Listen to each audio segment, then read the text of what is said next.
Hi Year 5 and 6. This week your English unit will be on poetry. Now today we are learning to discuss vocabulary used by poets.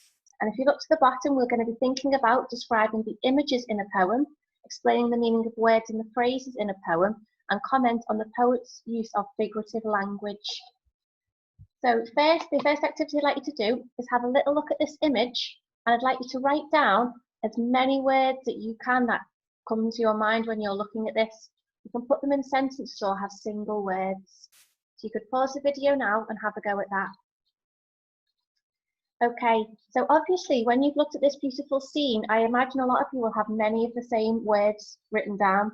And that's because when we have an image, it's there and it conjures up a lot of the same things that people see. Now in poetry, it's the opposite. Obviously a poet uses their words to conjure up an image in the reader's mind. And that's what we're going to be looking at today. So this week, the poem we are looking at is Silver by Walter de la Mare. Now I'm going to read the poem to you. And as I'm reading it, I'd like you to sketch the scene that you see in your mind as I'm reading. So if you get yourself a pencil, and you can draw whatever comes to your mind as I'm reading it. Silver by Walter de la Mare. Slowly, silently now the moon walks the night in her silver shoon. This way and that she peers and sees silver fruit upon silver trees. One by one the casements catch her beams beneath the silvery thatch. Couched in his kennel like a log, with paws of silver sleeps the dog.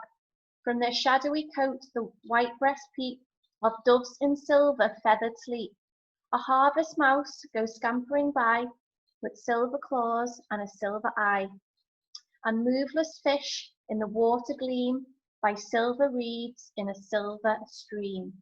Okay, so I'm just going to go back to our flip chart. Now I can imagine a lot of you have probably drawn and sketched a very, very similar looking scene.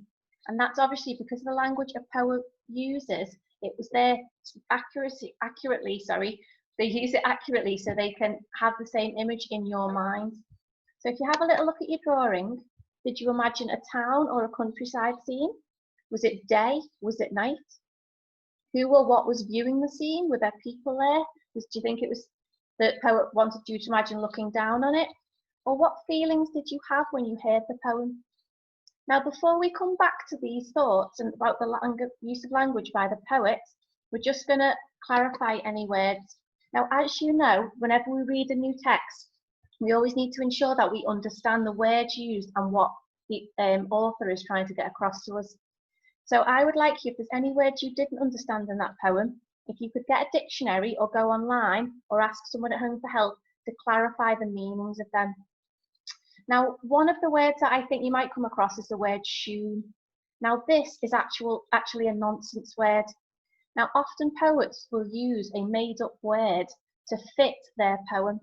And obviously, I've written here that it's to fit with the sound in the poem. Because if you look back, if I just share the poem again, it says, slowly, silently, now the moon walks the night in her silver shoon. So obviously, the poet has chosen a nonsense word to rhyme with moon. Now, it might seem like an odd choice to do, but with poems, we know that sometimes that's a structure of the poem, which we're going to look at tomorrow, and people can take artistic license, we've called it. We've talked about that in school, to have it fit with what they're trying to say. Now, even though it's a nonsense word, the poet often uses it to have with some meaning behind it. So what it says here is, can you establish the meaning of this nonsense word by reading around the poem? But if you have a little look at the poem again, I'll just share it. It says, slowly, silently, now the moon walks the night in her silver shoon. So it's thinking about something that the moon is walking the night in her silver shoon. So thinking about that, it appears that the poet is using the word shoon to mean maybe shoes, cloak, or the crown belonging to the moon. Okay. Now, the next part you've got to think about this poem is what it actually means. Because of the type of language poets use, often the meaning of the poem isn't always clear. So on this page, you will see that for each line in the poem, we have written what it actually means, what the author's trying to say, just so you fully understand what this poem is about. So in the first line, for example, Slowly, silently now the moon walks her night in the silver shoon is obviously quite a beautiful way of saying that the moon is rising and it's casting its silvery light everywhere. The next one says, this way and that she peers and sees silver fruit upon silver trees.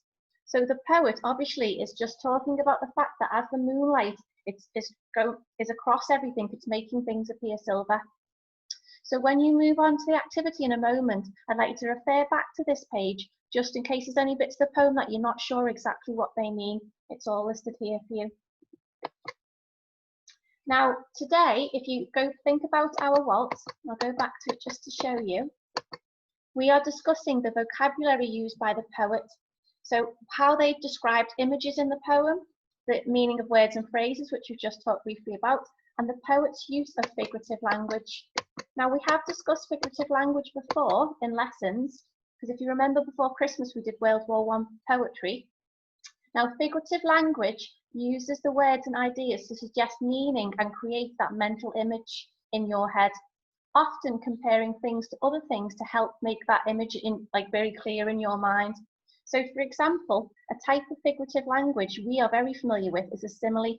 And it says here, just to remind you, a simile is a comparison phrase which finds similar characteristics in two objects and compares them using the word like or as. So, for example, the pond was like a shiny round coin, or he ran as fast as a high-speed train. So you've probably looked at similes since lower juniors, so you'd be quite familiar with them. So metaphors are very, very similar to a simile. So a metaphor is a comparison which is not literally true. It suggests what something is, comparing it with something else. It's like a simile, but instead of using like or as, it compares, suggesting it's something else. For example, he was putty in her hands. Now that often means sometimes it's someone you've got them to do everything you want them to do. They're like putty in your hands. Or you are the light of my life. You might have heard that phrase before. People are just talking about somebody who gives them hope or happiness. So metaphors you'll be quite familiar with as well. And also personification. We've looked at this a lot at school as well. So it's another type of figurative language which gives objects human characteristics. So either emotions or sensations or physical movements. For example, the branches of the tree danced in the wind. Because obviously we know trees are an inanimate object. And a plant, sorry, and then obviously you're saying they dance in the wind, which is something a human would do. Or the warm sun smiled down at us. So these are types of figurative language that poets often use to create those images in your mind. Now today's task, you are going to use this worksheet here. So it says we are learning to discuss vocabulary used by the poet, and it says annotate the poem to explain the meaning of particular lines and words used by the poet. Can you find any examples of figurative language? So the task here is, remember, annotate means you're going to label on and write on it like we do a lot in class. So you're going to go through, and I would like you to, any of the words that you clarified earlier, you can add them on and label them. I want you to write anything your own opinion, if there's any phrases or lines that you particularly like. And when it says find examples of figurative language, you can keep popping back to this slide here to remind yourself what we're looking for.